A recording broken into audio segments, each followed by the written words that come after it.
네, 안녕하세요. 반갑습니다. 자, 오늘은 제4장 행정벌부터 이어보도록 하겠어요.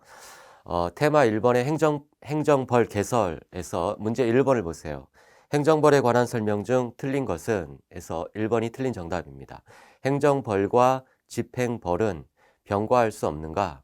그래서 행정벌은 과태료 같은 걸 말하고 집행벌은 이행강제금 이런 것들을 말하는데 어, 이행강제금이라는 집행벌은 의무 이행을 확보하기 위한 수단이고 행정벌은 과거의 제재, 과거의 잘못된 행정법규 위반에 대한 제재, 하나는 과거에 대한 제재이고 하나는 장래의 의무 이행을 확보하기 위한 수단이다. 그러니까 추구하는 목적이 달라요. 따라서 병과할 수 있다. 나머지 3번 질문을 한번 볼까요? 행정벌은 과거의 의무 위반에 대한 제재의 성질을 갖는다. 이런 점에서 집행벌과 차이가 있다. 기억하시고 다음 넘어가시면 테마 2의 행정형벌을 봅시다. 자, 행정벌은 행정질서벌과 행정형벌이 있다. 형벌로서 벌금은 형벌이에요. 그래서 형벌을 부과할 수도 있고 또는 행정질서벌, 과태료를 부과할 수도 있고 그럼 어떠한 것은 행정형벌로 하고 어떠한 것은 과태료로 하느냐? 그것은 입법자가 즉 국회에서 만들기 나름입니다. 어떤 본질적인 반드시 이걸로 해야 된다라는 그런 게 없고 입법 정책의 문제다라는 이야기예요. 문제 2번을 봅시다. 통고처분에 대한 설명으로 옳지 않은 것은 에서 1번이 틀렸는데 자, 통고처분은 대표적인 게 국세청장이 어떤 세금의 탈루라든가 그 탈세가 있다라고 하면은 통고처분을 내리고 이 통고처분 자체에 대해서 거부하게 되면 따르지 않으면 이제 재판 절차로 넘어가게 되는 거예요. 그래서 1번 지문을 보면 지방국세청장이 조세 범칙 행위에 대하여 고발을 한 후 거기에 밑줄 동일한 조세 범칙 행위에 대하여 통고처분을 하여 조세 범칙 행위자가 이를 이행했다라면 고발에 따른 형사 절차의 이행은 일사부재리 원칙에 반하여 위법한가? 자, 국세청장이 어떤 탈세 혐의를 포착을 했다. A라는 기업에 탈세 혐의가 포착이 됐다. 그러면 이 국세청장이 할 수 있는 수단은 두 가지입니다. 하나는 자기가 이걸 직접 해결하는 통고처분. 너 세금 탈루했으니까 이거 가산금, 가산세 뭐 이런 것들을 내라라고 해서 직접 해결하는. 그렇지 않고 고발을 할 수 있어요. 고발을 해서 이건 이제 형사 절차로 진행하는 거죠. 이렇게 형사 절차로 가면은 그 유죄가 되어서 전과가 남는 거죠. 그래서 전과 모든 국민들을 전과를 남기기보다는 돈으로 어차피 돈을 절약하려고 하다 보니까 돈을 더 내라 이쪽으로 가거나 아니면 형사 절차로 가거나 이거 선택할 수가 있어요. 중요한 것은 고발 쪽을 택했다라고 한다면 이쪽의 권한을 포기한 겁니다. 통고처분에 할 수 있는 권한이 있었는데 통고처분의 권한을 포기한 거기 때문에 권한이 상실돼요. 따라서 이미 고발이 됐으면 권한이 상실됐기 때문에 나중에 통고처분을 할 수가 없다. 그래서 지금 이 질문은 일단 고발을 했다고 나와 있잖아요. 고발을 했으면 더 이상 통고처분을 할 수가 없어요. 근데 고발하고 나서 통고처분을 했다. 이건 무효예요. 무효. 왜냐하면 고발로 인해서 권한이 상실됐기 때문에 통고처분을 할 수 있는 권한이 없어요. 권한 없는 행정청이 처분을 한 셈이 되기 때문에 무효예요. 따라서 이에 기초해서 절차가 이루어졌다 하더라도 이건 다 무효입니다. 이 고발 절차로 가야 된다. 따라서 1번 질문은 아까 밑줄 그으라고 한 부분 고발을 이미 해버렸기 때문에 통고처분을 할 수 있는 권한을 상실했어요. 따라서 그 이후에 통고처분을 했다 하더라도 그건 아무 의미가 없고 형사 절차로 쭉 진행돼서 이쪽으로 결론이 나게 된다. 즉 이게 무효가 되기 때문에 하나의 행위에 대해서 이것과 이것 두 개를 부과한 일사부재리 원칙에 위배되지 않는다는 얘기예요. 이거는 효력이 상실되니까 이건 자기가 납부한 것은 부당이득으로 돌려받으면 됩니다. 즉, 한 개의 행위에 대해서 두 개의 처벌을 한 것이 아니다. 형식적으로는 두 개의 처벌을 한 것처럼 보이지만 이건 무효이기 때문에 이 형사 절차만 유효하게 진행되는 것이다. 그래서 1번 지문 좀 어려우니까 잘 기억하시기 바랍니다. 자, 나머지 지문들도 한번 확인을 해보죠. 2번 지문을 보세요. 도로교통법에 따른 경찰서장의 통고처분은 행정소송의 대상이 되는 행정처분이 아니다. 아주 시험에 자주 나오는 지문입니다. 자, 국세청장의 통고처분, 대표적인 것이 두 번째로는 경찰서장의 통고처분이죠. 경찰서장. 교통법규를 위반했다라고 할 때 경찰서장이 통고처분, 과태료의 통고처분을 합니다. 근데 이것이 처분이냐? 이 통고처분은 당사자가 자발적으로 복종, 임의적 협력을 전제로 해서 이 과태료 통고처분에 대해서 범칙금 납부를 하면 그냥 그걸로 끝나는 거예요. 납부를 하지 않는다. 그럼 따르지 않는다라는 거죠. 따르지 않으면 형사 절차로 진행합니다. 그래서 이것은 우월한 지위에서 일방적으로 국민의 권리와 의무를 제한하는 그런 처분이 아니라 자발적으로 따르면 효력이 발생하는 거고 따르지 않아도 된다라는 얘기예요. 국민의 권리 의무를 일방적으로 권력적으로 제한하는 게 아니다. 자발적 협력을 필수적인 요소로 한다. 따라서 이것은 처분이 아니다. 자발적으로 따르는 거기 때문에 그래서 그 논리를 기억하시기 바랍니다. 그래서 3번 질문이 같은 내용이에요. 3번 질문을 보시면 통고처분은 상대방의 임의의 승복, 거기에 밑줄, 자발적 협력, 임의의 승복을 그 발효 요건으로 하므로 상대방의 재판을 받을 권리를 침해하는 것으로 인정되지 않는다. 그렇죠. 제가 재판을 받고 싶으면 이걸 안 따르고 재판 절차로 진행하면 되는 거예요. 재판을 받을 권리의 침해 문제가 발생하지 않는다. 옳습니다. 그리고 4번 질문을 보면 관세법상의 통고처분을 할 것인지 여부는 관세청장, 세관장의 재량이다. 재량의 밑줄. 그렇죠. 통고처분을 할 건지 고발을 해서 형사 절차로 진행될 건지는 둘 중에 하나를 국세청장 등이 선택할 수가 있습니다. 재량이에요. 재량에 맡겨져 있고 따라서 관세청장이나 세관장이 관세법에 의하여 통고처분을 하지 아니한 채 고발을 했다 하더라도 그 고발에 따른 공소제기 등이 부적법하게 되는 것은 아니다. 맞습니다. 다음 넘기면 3번 문제로 갑니다. 행정벌에 대한 설명으로 옳지 않은 것은 그래서 1번이 틀렸는데 조세범 처벌절차법에 의하여 범칙자에 대한 세무관서의 통고처분은 행정소송의 대상이 되는 처분인가? 아니다. 이거 역시 자발적으로 따르면 효력을 발생하는 자발적 협력을 전제로 하는 것이기 때문에 이거는 처분이 아니다. 기억하시기 바랍니다. 경찰서장의 통고처분, 이 세무서장의 통고처분 다 모두 자발적 협력을 전제로 하기 때문에 원하지 않으면 형사 절차로 진행이 되면 되는 거예요. 그래서 처분이 아니다. 행정소송의 대상이 되지 않습니다. 그래서 1번은 틀렸고 2번, 3번 지문을 한번 확인해 봅시다. 2번 고의 또는 과실이 없는 질서 위반 행위에 대해서는 과태료를 부과하지 않는다. 우리 질서행위 위반법에 고의 과실을 전제로 해서만 과태료를 부과할 수 있다라고 해서 과실주의, 과실책임 원칙을 천명하고 있습니다. 그래서 고의 과실이 필요하다. 옳고 3번 지문에 자신의 행위가 위법하지 아니한 것으로 오인하고 행한 질서 위반 행위는 그 오인에 정당한 이유가 있는 때 한해서만 한하여 과태료를 부과하지 아니한다. 자, 고의 당사자에게 이 질문도 많이 나와요. 그래서 우리가 어떤 질서를 위반했다. 질서 위반 행위에 대해서 과태료를 부과하려면 그 요건으로 객관적인 요건으로는 객관적인 법의 위반이 있어야 되겠죠. 법에 위반되는 행위를 했다. 법에 위반되는 행위, 거리에 침을 뱉었다, 뭐 등등.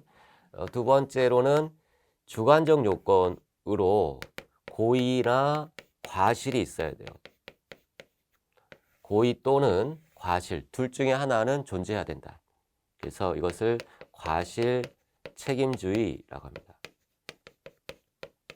즉 고의 과실이 있다라는 건 네가 그런 침을 뱉는 행위나 질서 위반 행위에 대해서 책임을 져야 된다. 과태료라는 책임을 져야 된다라는 얘기예요. 책임. 그래서 여기에서 이제 조금 어려운 게 있는데 여기에 이 책임을 전제로 해요.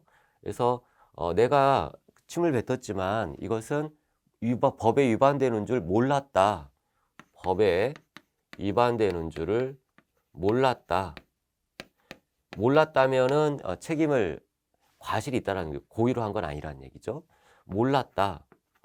그러면 책임이 없느냐? 그렇지 않습니다. 모르는데 법을 잘못한 거죠. 오인한 것에 정당한 이유가 있으면 책임이 없다라고 합니다. 책임이 없다.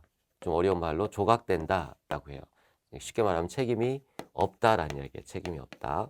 그럼 처벌할 수 없습니다. 정당한 이유가 있을 때, 자, 모른 것, 잘못 알았다. 내 행위가 법에 위반되는 줄, 그런 법이 있는 줄 내가 몰랐다. 잘못 알았다. 그것만으로는 안 되고 그 잘못한데 정당한 이유가 있어야 돼요. 그러면 책임이 없다. 책임이 없다라는 건 그 사람을 과태료 등을 부과할 만큼의 비난을 할 수가 없다. 비난 가능성, 이걸 책임이라고 합니다. 그렇기 때문에 정당한 이유가 있어야 된다. 그러면 책임이 조각돼서 처벌할 수 없다. 이게 시험에 아주 잘 나오는 내용이에요. 당연히 이건 뭐 너무 쉽죠. 주관적 요건으로 고의과실이 필요하다. 이건 책임을 전제로 하는 것이어서 비난할 수 있어야 되는데, 저 사람을 비난할 수 있어야 되는데 모르고 했다. 그러면 비난할 수 있는가? 모르고 했어도 과실이 있기 때문에 비난할 수는 있어요. 잘못 알았다 하더라도. 하지만 잘못한 데 대해서 정당한 이유가 있다. 그 사람이 그렇게 생각할 만한 합리적인 정당한 이유가 있다면 비난할 수 없기 때문에 책임이 조각되어서 처벌할 수가 없다. 자, 그 내용을 기억하시면 되겠습니다. 그래서 3번 질문 다시 읽으면 자신의 행위가 법에 위반되는 줄 몰랐다. 위반되지 아니하는 것으로 잘못 알았다. 오인하고 행했다. 이것만 가지고는 안 되고 그 오인에 정당한 이유의 밑줄, 정당한 이유가 있으면 책임이 없기 때문에 그때는 과태료를 부과하지 아니한다. 옳습니다.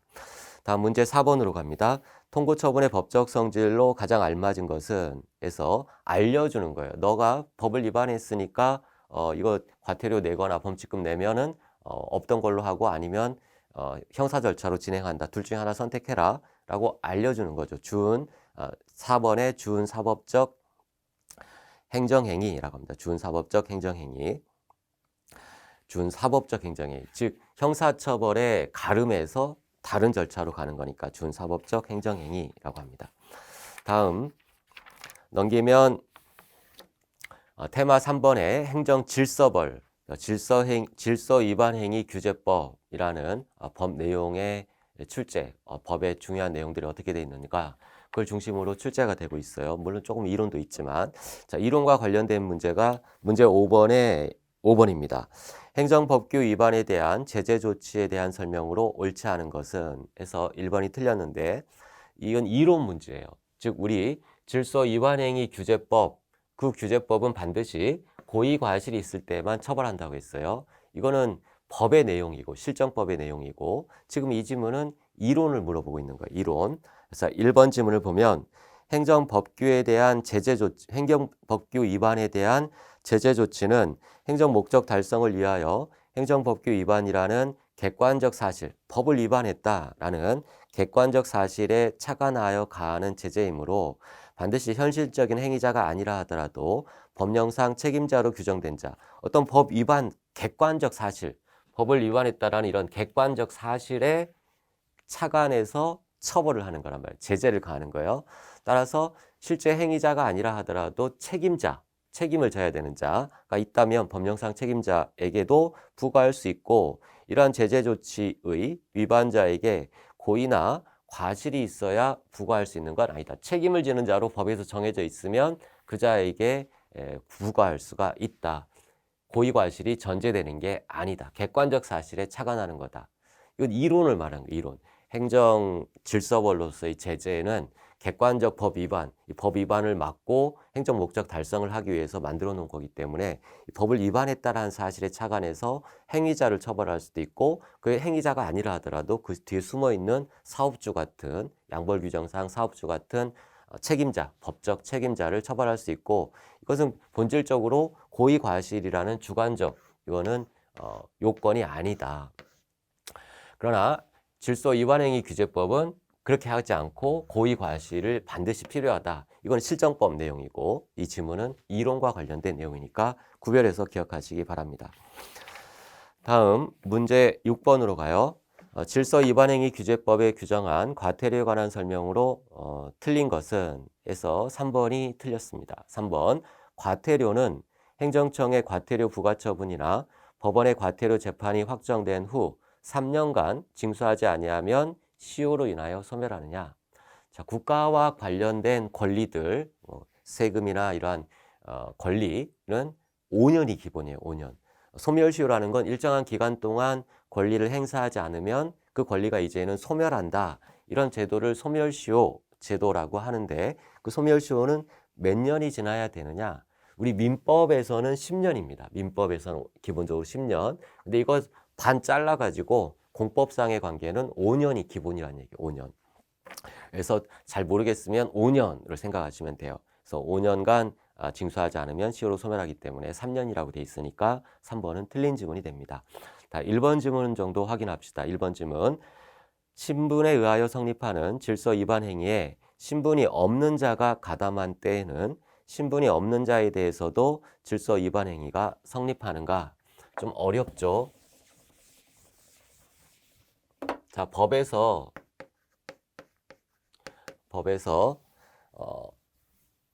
이런 게 있어요. 뇌물죄를 생각해 보세요. 형법에 뇌물죄가 있습니다.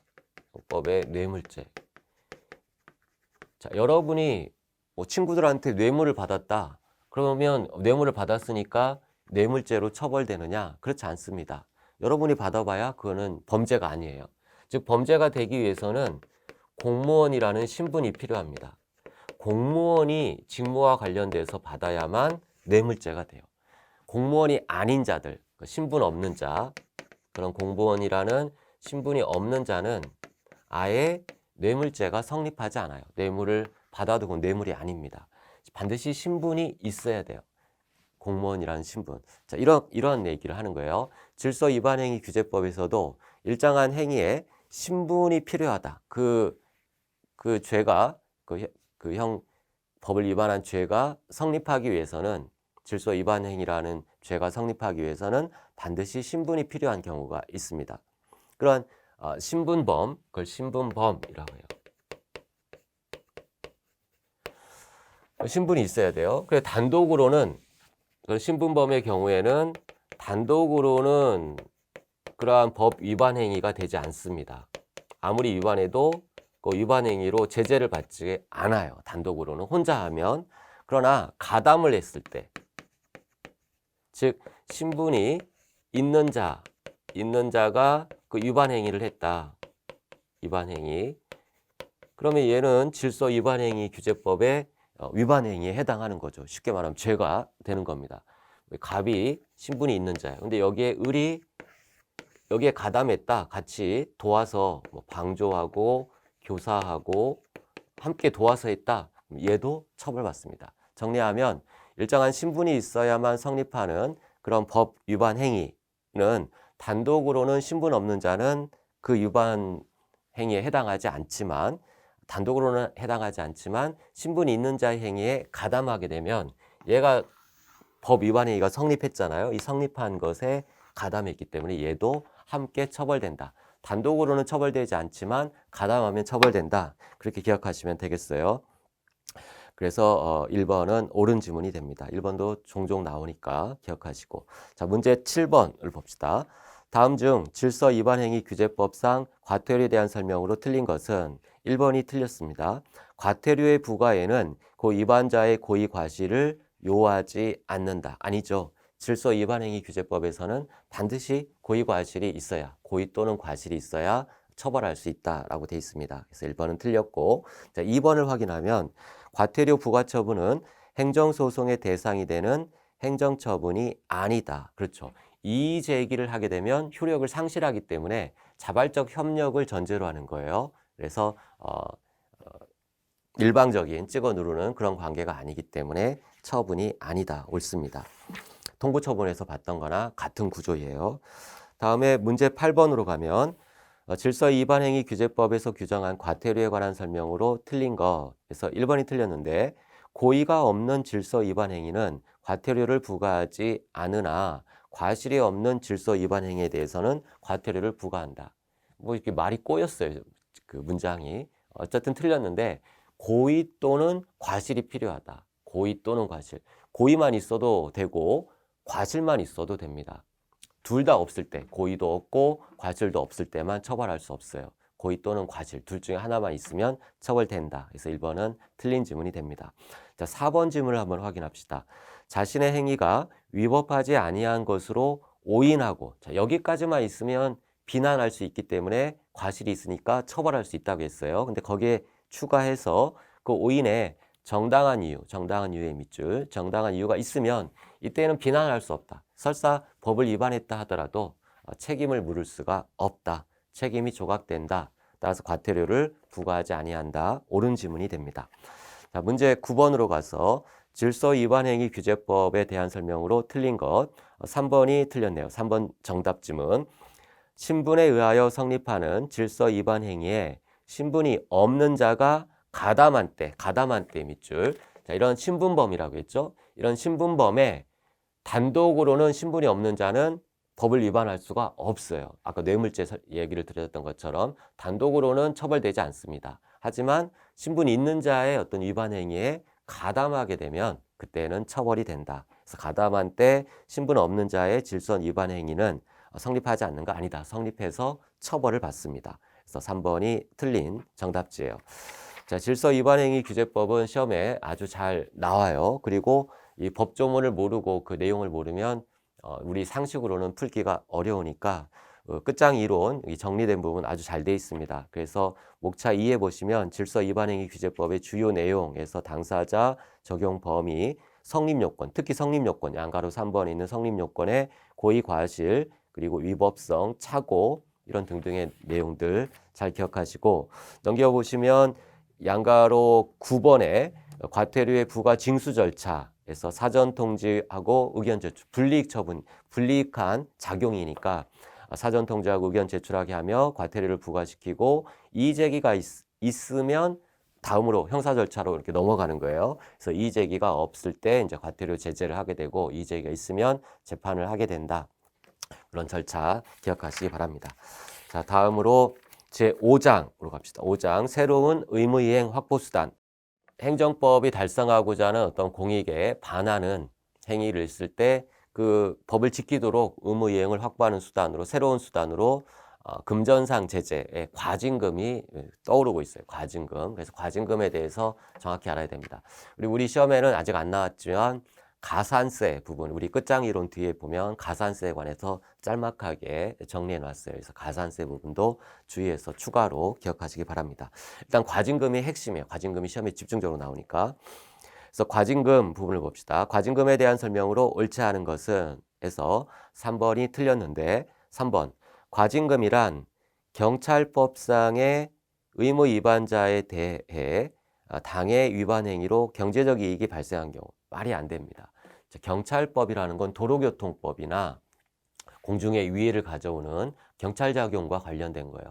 지금 우리가 도로교통법이나 이런 거 위반하면 뭐 처분받죠? 과태료를 처벌받죠. 과태료, 과징금하고는 다르다. 즉 과징금은 행정법상의 어떤 의무 위반에 대해서 의무 위반에서 이익을 얻었을 때 그 이익을 박탈하는, 그리고 원래 의무 위반을 행정법의 의무 위반, 예컨대 영업시간을 초과해서 했다거나 또는 뭐 대장균, 식품, 공중위생법상의 식품 접객업체가 식당이, 쉽게 말하면 식당이 그 청결한 관리를 제대로 못 해가지고 대장균이 왕창 나왔다. 원래는 영업정지를 해야 되고, 또 버스 회사가, 시내버스 회사가 법을 지키지 않았다. 그럼 영업정지를 해야 되는데, 그러면 누가 실질적으로 손해를 보게 돼요? 그 영업주도 손해를 보지만 일반 고객들도 손해를 보잖아요. 버스가 6개월 동안 안 다녀. 식당이 다 문 닫아. 그러면 일반 시민들, 아무 잘못이 없는 일반 시민들도 불편을 겪어야 됩니다. 그래서 그런 때 영업정지 등에 가름하여, 즉 영업정지 처분을 하는 대신에 돈을 때리는 거예요. 과징금. 그래서 과징금을 때리는 취지는 두 가지입니다. 첫 번째는 불법적인 이익, 그런 불법적인 영업을 해서 얻은 이익을 박탈한다. 그게 이제 주된 효과이고 주된 목적이 불법적인 이익을 박탈한다라는 게 주된 목적. 부수적인 목적으로는 이 업체를 영업정지시키면 일반 시민들이 불편하니까 부수적으로는 일반 시민들의 불편을 해소하기 위해서 과징금으로 영업정지에 가름한 과징금으로 처리하는 이게 이제 과징금의 속성입니다. 과태료와는 다르죠. 그래서 경찰법상의 의무위반에 대한 과태료와는 구별되기 때문에 3번은 틀린 지문이 됩니다. 일반 행정법상의 법 위반을 의미하는 것이다. 나머지 지문 중에 1번 지문을 확인하죠. 1번 지문. 행정법규의 위반으로 인하여 영업정지 처분을 하여하는 경우, 거기 밑줄, 즉 영업정지. 버스 회사가 막 교통법규를 위반하면서 노후된 버스 쓰면 안 되는데 막 쓰고 해서 영업정지 처분을 지금 내리려고 하는 겁니다. 그런데 그 영업정지 처분이 국민들에게 심히 불편을 주거나 공익을 해할 우려, 즉 일반 시민들이 불편하죠. 버스 그 노선이 6개월 동안 안 다닌다고 해봐요. 곤란하잖아요. 이런 때 행정청은 그 영업정지 처분에 가름하여, 거기에 밑줄, 가름하여 뭘 부과한다고요? 과징금입니다. 과징금의 부수적인 효과예요. 원래 기본적인 효과는 영업이익을, 불법적인 이익을 박탈하는 데 있는데 거기에 추가적으로 영업정지에 가름하여 일반 시민들의 불편을 해소하기 위한 목적으로도 부과할 수 있다. 그래서 1번은 옳은 지문이 되겠습니다. 다 우측에 보시면 끝장 이론에서 목차 2의 과징금을 정리해 놨고 밑에 디귿을 보시면 디귿에 표가 있잖아요. 과태료와 과징금이 어떻게 다른가라는 표 기억하시고 특히 과태료는 자발적인 협력을 전제로 하는 거기 때문에 기본적으로 처분성이 부정이 돼요. 하지만 과징금은 나한테 불이익한 거죠. 원래 영업정지에 가름해서 나오는 거니까 그 자체로 처분이 됩니다. 과징금은 처분성이 인정이 된다. 표에 있는 내용이 핵심이니까 기억하시기 바래요. 그 다음에 넘겨보시면 우리 시험에는 아직 안 나왔지만 이 과징금은 계속 떠오르는 샛별이에요. 우리 시험에 지금 몇 개 출제는 안 됐지만 다른 시험에서 많이 출제되고 있기 때문에 올해 시험에도 과징금은 좀 주의해서 대비를 하셔야 됩니다. 그 다음에 넘겨보시면 그 가산세 부분, 이건 안 나왔지만 역시 가산세도 새로운 의무이행 확보 수단으로 중요하기 때문에 최소한 여기에 소개된 정리된 부분만큼은 읽어보시고 숙지하시기 바래요. 다음으로 넘어가면 테마 2의 비금전상 제재. 그래서 자, 금전적인 제재로 행정의 의무이행을 확보하지 않고 이제 돈이 아닌 다른 수단으로 법을 지키도록 유도하는 그것이 문제입니다. 문제 2번 행정법상의 의무이행 확보 수단의 하나인 공급 거부. 이게 대표적인 내용이죠. 이 사람이 건물을 세금을 안 냈다. 세금을 내야 되는데 세금을 안 냈다. 그런데 이제 사람이 살다 보면 국가의 도움을 받을 일이 있잖아요. 국가에게 뭘 요구한다. 우리 영업하려고 하는데 영업 허가를 내주세요. 그때 국가가 그러면 쭉 전사안을 튕겨봅니다. 전사안 조회를 해봤더니 너 이거 세금 안 낸 게 있네. 너 이거 법을 위반해서 안 낸 거 있네. 이거 낼 때까지는 안 해주겠다. 이게 공급 거부예요. 공급 거부. 즉 국가가 나한테 허가를 내주거나 어떤 서비스를 해줘야 되는데 너 세금 낼 때까지는 안 하겠다. 이런 거 법에서 인정한다. 이게 부당결부가 아니다. 원래 밀접한 관계가 있으면 부당결부가 아니고 정당한 결부가 되는 거죠. 기본적으로 현재 시행되고 있고 법에 위반되지 않는다고 합니다.